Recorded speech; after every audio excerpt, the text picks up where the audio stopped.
I've just been to the upstairs greenhouse and picked today's harvest of these little currant tomatoes. These are really delicious little berry-sized tomatoes, and I want to make something that will kind of celebrate the intense flavour of these tiny tomatoes a bit. So I'm going to cook with them. That might seem like a real shame, but I've got an idea.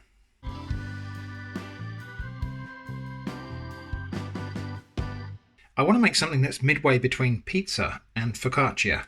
So it's going to be like a thinnish bread with holes in the top, and the holes are going to be where the tomatoes live. But it's also going to have cheese and ham on top of it as well. So anyway, we need to make the dough. So this is 8 grain strong multigrain flour. I have 200 grams of that. And then just 200 grams of strong white flour to make 400 grams in total. A little pinch of salt, and I will just mix those two flours together a little bit.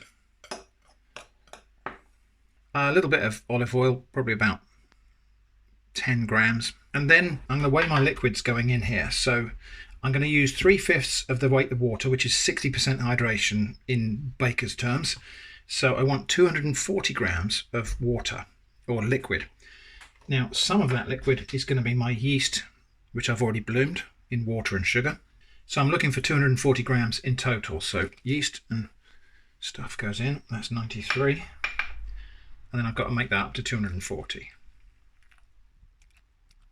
Okay. And that's all that bread dough will need. So I'm just going to mix it together. I'm going to get a coarse dough first. I'm not going to do very much kneading by hand. I'm just going to let nature take its course here. Let the whole gluten thing happen automatically just by leaving it for a bit to hydrate.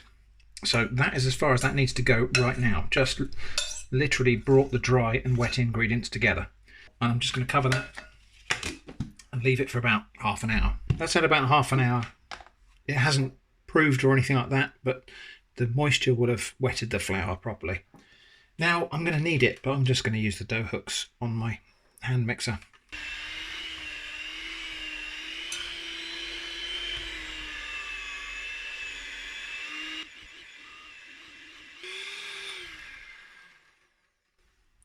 Right, that's formed a really nice ball of dough. Nice and stretchy. We don't need to do any other fancy window test stuff that you do with bread dough, because this isn't going to be a big deep loaf. This is going to be a big thickish flatbread. So what I'm going to do now is leave that covered in a warm place for probably about an hour. It should double in size. About an hour and a half has elapsed, and that dough has more than doubled in size. So we're ready for the next little stage. Nice big baking tray here. I'm going to put some olive oil on there. It's about a tablespoonful.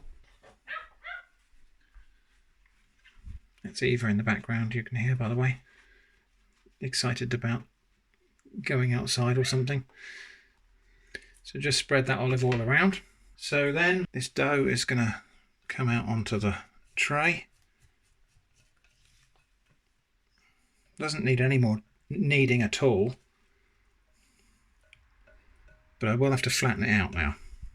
So I'm just going to pick up a little bit of that oil and put it on my hands. And then just kind of press this dough out to fill the tray, or at least to occupy a bigger space. I want it fairly flat. I want it to rise up again though, actually, so we are going to have to leave it for a bit. That's about right. So yeah, we need this to rise some more, because at the moment it's fairly thin, and I've just obviously knocked a lot of the air out of it. So I've got to leave that in a nice warm place for probably only half an hour now, because that yeast is really busy in the dough, and it will rise up and we'll be ready for the last bit. But there are some preparation bits we can do before then. So from the garden I've got some very lovely oregano. Actually the same thing as what's called wild marjoram here. And oregano's the herb that I've always really thought of as being the pizza herb. But we've also got some amazing lovely basil from the greenhouse. some nice little leaves of sage, and a couple of little sprigs of rosemary, which I'll just take the leaves off, and we'll just have the leaves, not the twiggy bit in the middle. And all of these herbs I'm going to chop very finely. Now, I am very lucky to have wonderful fresh herbs in the garden, but those kind of dried herbs, so we've got dried mixed herbs here, could have used those. They are very good. These sorts of herbs, woody herbs especially, dry very well, and drying may even enhance the flavour in some cases. So things like sage and thyme, oregano, sometimes better dried than when they're fresh. But since I have the fresh ones, it does seem to make sense to make use of them. And those are going to go into this glass here.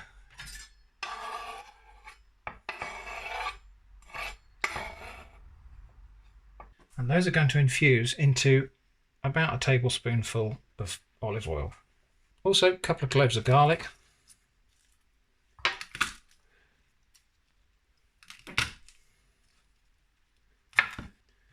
And again, I'm going to chop these. Now, I don't want to chop this too small because garlic on focaccia will burn if it's crushed into tiny pieces. So this is going to be chopped into, well, it's going to be minced, I suppose, is the thing. That looks about right to me. And that's also going to go into this herby oil here. A little mix just to get those flavours working in there. That needs a bit more oil. Time for a new bottle. Now we'll put a little bit of salt in there as well, but probably a quarter of a teaspoonful. And I'll mix that in there because then that's an easy way to get that evenly distributed onto the bread in a minute. That's going to sit just while the bread is now coming back up to size. Okay, oven is preheating to 200 degrees Celsius, which is this range of other temperatures. And while that's happening, I've just grated some cheese and I've chopped up some, this is just regular old sandwich ham. I've just chopped it into small pieces. That might be too much cheese. Not a phrase I'd ever thought I'd hear myself say. So now we've got the bread dough back and it has risen a little bit. I don't know if it looks like it on camera, but it has risen a little bit. And what I'm going to do now is just kind of distribute this herb and garlic mixture over the top. Something like that. I'll just spread it around a little bit. And what I tend to do, if I was just going to make herb and garlic focaccia, what I tend to do is find the pieces of garlic and push them inside the bread. So we're not doing that though. So I'm just going to make lots of holes with my fingertips, just to press the herbs and garlic down into the dough a little bit. Something like that.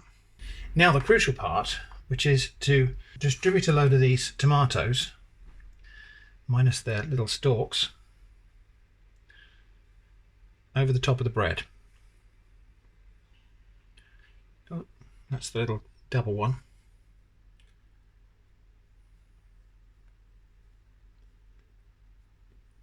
I'm just going to scatter these over the top until I feel like I've got about enough of them on there. And so this is going to be, you know, this is all the ingredients that you might put in a pizza, in the tomato topping that you'd spread on a pizza. It's just not going on there as a cooked sauce. And I hope and believe that as this cooks, these little tomatoes will burst, the flavour will come out of them, and they will combine with the herbs, and the garlic, and the oil, and all the other ingredients to kind of make a pizza topping type sauce, or make something that's a bit like that, but maybe a little bit fresher tasting. A couple more. And there. That looks good to me. So now I'm going to press those all down into the dough. I don't know if they're going to stay down. It doesn't really matter if they don't. But I'm trying not to pop them at this stage. I want them to burst as they cook. Alright, that's all of them pressed down, I think. A little bit of cheese over the top of that. Some of the ham. And then more cheese, which will make that ham adhere and hopefully give it a little bit of protection from burning.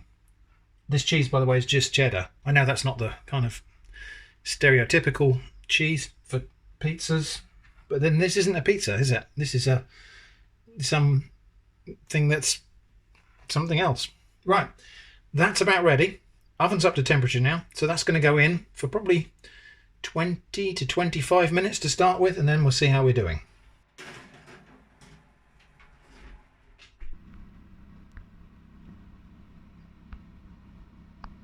All right, that's 25 minutes. I think that's long enough. Now, before that starts to cool down too much, I'm just going to get underneath. Yeah, it's just free of the tray. I just wanted to make sure of that. Right, that's going to have to cool down before we can eat it. I'm going to make a little chopped salad, and I think we'll take the dog out for a walk, and then we'll come back and have the pizza when it's cooled down. Right, this is now cooled down sufficiently that we can deal with it. Let's see what we got. And I realise I have been calling this pizza, and it's not pizza. It's a Pizza-Focaccia hybrid. I'm going to cut it in half across here first, actually, just to see. Well, just to make it a bit more manageable. Let's see what we got in cross-section. Oh, look at that. Lovely, fluffy bread. Tomatoes are still embedded in there. Some of them burst and come out. That is the result I was hoping for. And I think what we'll do with this is, I think we can just cut it into wedges, can't we? So, just variously sized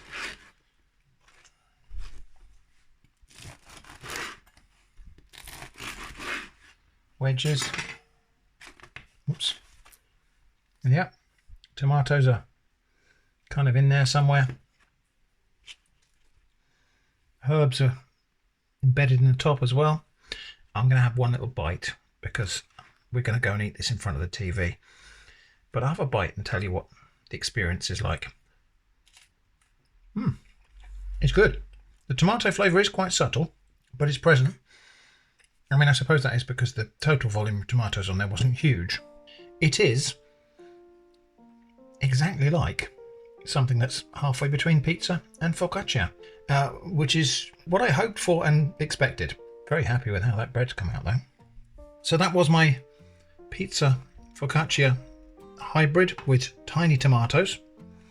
I hope it's been interesting. Thanks for watching, and I hope to see you again soon.